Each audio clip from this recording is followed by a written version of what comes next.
Hi friends, நம்ம விஜய் மல்லி ஸ்டோரியில் வந்து பார்த்தீங்கன்னா பொறுமை பொறுமை பொறுமை அப்போ தான் வந்துட்டு பொறுமையாக ட்ரை பண்ணால் மட்டும்தான் கடைசியில் சக்சீட் ஆக முடியும் அப்படிங்கிற மாதிரி ஒரு பழமொழி இருக்கு இல்லையா. ஸோ அந்த மாதிரி தான் வந்து பார்த்தீங்கன்னா விஜயும் சரி மல்லியும் சரி ரொம்ப பொறுமையாக இருக்காங்க. ஆனால் பொறுமைக்கும் ஒரு அளவு இருக்கு இல்லைங்களாங்க, இவ்வளவும் சோதிக்கக்கூடாது அப்படிங்கிற மாதிரி தான் இருக்கு. ஸோ மெயினாக வந்து பார்த்தீங்கன்னா வெண்பா கிடைக்க போகிறாங்கங்கிற மாதிரியே நிறைய ப்ரோமோஸ் வந்துட்டு இருக்கு. பட் ஆனால் அது கண்டிப்பாக கிடைப்பாங்களா, ஸோ யார் மூலியமாக கிடைப்பாங்கங்கிற கேள்விகள் நிறைய எழும்பிட்டே இருக்கு அப்படின்னே சொல்லலாம். ஸோ இன்னொரு விஷயம் நடந்திருக்கு, அதாவது கொஞ்சம் ஆறுதலாக இருக்கு அப்படின்னே சொல்லலாம். விஜயை வந்து பார்த்தீங்கன்னா ஹேட்ஸ் ஆஃப் பண்ணியே ஆகணும். ஏன்னா வந்து விஜய் வந்து இந்த அளவுக்கு மல்லிக்காக எந்த ஒரு சூழ்நிலை தள்ளப்பட்டிருந்தாலும் வந்து பார்த்தீங்கன்னா நெருப்புலேயே நின்னாலும் வந்துட்டு மல்லி வந்துட்டு இல்லை, மல்லியை வந்து எதுவும் சொல்லாதீங்க, அவன் நல்லவ தான் அப்படிங்கிற மாதிரி வந்து விஜய் சொல்றாரு.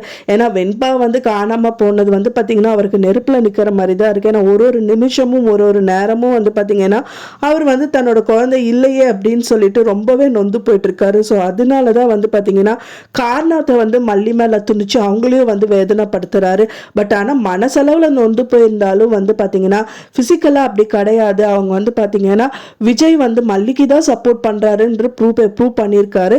எப்படின்னு பார்த்தீங்கன்னா மெயினாக இந்த நிஷா அண்ட் தென் கதிரேஷன் அப்புறம் இந்த ராஜி 3 பேர் உட்காந்து பேசிட்டு இருக்காங்க. ஸோ அதை கேட்டதுக்கு அப்புறமா செம்மையாக கொந்தளிச்சு போயிட்டு அவங்க கிட்ட வந்து இவ்வளவுதானா நீங்க நினைக்கிறது மல்லியா அப்படிங்கிற மாதிரி பேசுறாரு பாருங்க. அது கேட்கும்போது சூப்பரா இருந்துச்சு. அவங்க என்ன பேசுனாங்க அப்படின்னு பாத்தீங்கன்னா மல்லி வந்து எப்படியாவது விஜய்க்கு வந்து அவ கன்சீவா இருக்கிறது தெரியணும். ஸோ அதனாலேயே வந்து பாத்தீங்கன்னா ஒரு சில விஷயங்கள் எல்லாம் கதிரேஷன் வந்து பண்ணணும்னு வந்து பேசிட்டு இருக்காங்க. ஸோ உங்களுக்கு இந்த மாதிரி என்ன இருக்கா, அவளை என்ன நீங்க நினைச்சிட்டு இருக்கீங்க, அவளே கன்சீவ் ஆகல, முதல்ல அவ கன்சீவ் ஆகல, அப்படியே கன்சீவ் ஆயிருந்தாலும் தன்னோட வயிற்றுல வளர குழந்தைய விட வெண்பா ஒரு படி மேலதான் வச்சு பாப்பா, அவளை போய் இப்படியெல்லாம் பேசுறீங்களே அப்படின்னு வந்து சொல்றாரு. அது மட்டும் இல்லாமல் வந்து பார்த்தீங்கன்னா மல்லியை வந்து ஒரு நல்ல இடத்துல தான் வந்து விஜய் மனசில் வச்சிருக்காரு அப்படிங்கிறது நல்லாவே தெரியுது இதில், அப்படிங்கிறதே நல்லா புரியுது. ஏன்னா வந்து பார்த்தீங்கன்னா என்ன ஒரு நிலமை வந்தாலும் சரி, இது ஒரு நிலமை இப்போ வந்து இந்த சூழ்நிலை வந்து யூஸ் பண்ணிட்டு என்னையும் அவளையும் பிரிக்க பார்க்குறீங்களா, அது நீங்கள் ஒரு காலும் நடக்காது அப்படிங்கிற மாதிரி சொல்கிறாங்க.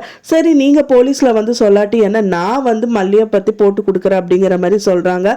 நீங்கள் போட்டு கொடுங்க, ஆனால் வந்து என்னோட வெண்பாவை வந்து கடத்தி வச்சதே நீங்கள் தான் அப்படின்னு நான் சொல்லிடுவேன் அப்படிங்கிற மாதிரி விஜய் ஒரு வார்த்தை சொல்றாரு பாத்தீங்களா. ஸோ மல்லியை வந்து டவுன் பண்ணணுங்கிறதுக்காக தான் என்னோட குழந்தைய கடத்தி வச்சுட்டு இவங்க இந்த மாதிரியெல்லாம் வேலை பண்ணிட்டு இருக்காங்க, நான் 2 நிமிஷம் தான் நான் சொல்லிடுவேன், அவங்க எல்லாம் தூக்கி உங்களை போட்டுருவாங்க ஜெயில அப்படிங்கிற மாதிரி சொல்றாங்க. ஸோ அதுக்கு பயந்துட்டு எல்லாருமே அடங்கி போயிட்டு இருக்காங்க.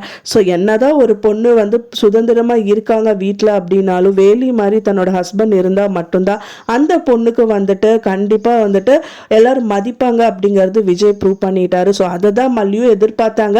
பட் ஆனால் மல்லி முன்னாடி இந்த வார்த்தைகள் சொல்லியிருந்தாங்கன்னா மல்லி எகிரி குதிச்சிருப்பாங்க. ஆனால் மல்லி முன்னாடி சொல்லலை, அதுதானே தவிர அவர் மனசளவில் இருக்கிற விஷயத்த வந்து வெளிக்காட்டியிருக்காரு. இன்னொன்று என்ன அப்படின்னா வெண்பா குட்டியை வந்து தேடுற முயற்சியில் அவங்க ஈடுபட்டு இருக்காங்க. ஆனால் அந்த டைம் பார்த்து ஒரு ஆட்டோ டிரைவர் வந்து அதான் அந்த அண்ணா வந்துட்டு மல்லிக்கு ஆபத்து, மல்லி எங்கே இருக்கா அப்படின்னு கேட்கும்போது கோயிலுக்கு போயிருக்கா அப்படிங்கிற மாதிரி சொல்கிறாங்க. மல்லிக்கு ஆபத்து இருக்கு தம்பின்னு சொல்கிறாங்க. விஜயும் வந்து பார்த்தீங்கன்னா பக்கத்தில் இருக்கிற கோயிலுக்கு வந்து மல்லியை பார்க்கறாரு. ஸோ அந்த டயத்தில் வந்து மல்லி அங்கே இல்லை, மல்லியை இல்லை அப்படின்னோடனே இன்னொரு கோயிலுக்கு போயிருப்பாளோ அப்படிங்கிற மாதிரி பார்த்துட்டு இருக்காரு. ஆனால் அவருக்கு தெரியல பயங்கர ஆபத்தில் மல்லி மாட்டியிருக்காங்க அப்படின்னு சொல்லிட்டு. ஏன்னா இந்த விஷயம் எதுவுமே ஷேர் பண்ணாத நிலமையில தான் வந்து மல்லி இருக்காங்க. ஏன்னா வந்து வெண்பா வெண்பா வெண்பா மட்டும்தான் விஜய் மனசில் இருக்காங்க. பட் ஆனால் அதுக்கான தேடுதல் முயற்சியில் மல்லி மேற்கொண்டு நிறைய விஷயத்தில் மல்லி மாட்டிக்கிட்டாங்க அப்படிங்கிறது விஜய் கிட்ட எதுவுமே சொல்லலை. இப்போ வரைக்கும் எல்லாமே ஹைடாக தான் இருக்கு. ஏன்னா அவங்க இந்த லேடி சொல்லுவாங்க பார்த்தீங்களா, மல்லி நீங்க இருந்து போயிடு, இல்லாட்டா வந்துட்டு ரொம்ப கஷ்டம், வீட்லயே இரு, அப்படியே வெளியில வந்தாலும் ஹஸ்பண்டை கூட்டிட்டு வந்துரு, இல்லாட்டா வந்து பார்த்தீங்கன்னா அந்த திருட்டு கும்பல் வந்துட்டு உன்னையும் என்னையும் பிடிக்கிறதுக்கு தான் வந்து சுத்திட்டு இருக்கு, அவங்க கண்ணில் நம்ம சிக்கணும்னா அவ்வளோதான் தொலைச்சிருவாங்க அப்படிங்கிற மாதிரி சொல்லிட்டு போயிருந்தாங்க. ஸோ அதையும் வந்து பெருசாக எடுத்துக்காம மல்லி வந்து வெளியில போயிருக்காங்க. ஸோ அவங்க கோயிலுக்கு தான் போனாங்களா இல்லை வேற எங்கேயாவது போனாங்களான்னு தெரியல. ஸோ இது வந்து கடத்தப்படுறதுக்கு பாசிபிலிட்டிஸ் இருக்கு, வெயிட் பண்ணி பார்க்கலாம் ஃப்ரெண்ட்ஸ். மல்லி மட்டும் கடத்தப்பட்டிருக்காங்க அப்படின்னா அவ்வளோதான், மல்லியை காப்பாற்றுவாரா விஜய் இல்லாட்ட வெண்பாவை காப்பாற்றுவாராங்கிற மாதிரி பெரிய ஒரு ரணகலத்தில் வந்து தள்ளி விட்டுருப்பாங்க. ஸோ அதுக்கு முன்னாடியே வெண்பா கையில் கிடச்சிடணும். வெயிட் பண்ணி பார்க்கலாம் ஃப்ரெண்ட்ஸ் என்ன நடக்க போகுது அப்படின்னு சொல்லிட்டு. நான் சொன்ன இந்த தகவல் உங்களுக்கு பிடிச்சிருந்தா மறக்காமல் லைக் பண்ணுங்கள், ஷேர் பண்ணுங்கள், கமெண்ட் பண்ணுங்கள், சப்ஸ்கிரைப் பண்ணுங்கள். மேலும் இன்னொரு மல்லி சீரியல் அப்டேட்டோட நெக்ஸ்ட் மீட் பண்ணுறேன். தேங்க்ஸ் ஃபார் வாட்சிங் மை வீடியோ ஃப்ரெண்ட்ஸ். நெக்ஸ்ட் வீடியோவில் பார்க்கலாம்.